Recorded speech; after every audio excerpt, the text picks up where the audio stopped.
बस फिर क्या था, अगले ही पल उसके पास से कैंची की आवाज आई और उसके बाल कट गए। अगली सुबह जब निधि उठी तो उसके लंबे और खूबसूरत बाल बिल्कुल खराब हो चुके थे।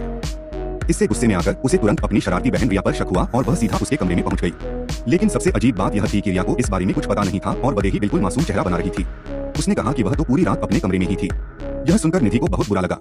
फिर शाम हुई। निधि ने बाल धोए और सोने की तैयारी कर ही रही थी कि अचानक उसे फिर से कैंची की आवाज सुनाई दी। पिछली रात का हादसा याद आते ही उसकी नजर अपने कमरे में लगी एक पेंटिंग पर पड़ी जो उसे पहले से ज्यादा अजीब और खतरनाक लगने लगी। उसने डर के मारे उस पर एक सफेद कपड़ा डाल दिया। लेकिन आधी रात को क्या हुआ, उस सफेद कपड़े के पीछे से धीरे से एक हाथ निकला और फिर से उसके बाल काटने लगा। निधि ने जैसे ही आंखें खोली वह हाथ फुर्ती से वापस कपड़े के अंदर चला गया। अपने फिर से कटे बाल देखकर निधि को फिर से रिया पर गुस्सा आया। वह उसे सबक सिखाने के लिए उठी लेकिन दरवाजे पर पहुंचकर अचानक रुक गई। रिया इतनी रात को उसके कमरे में आ ही नहीं सकती थी।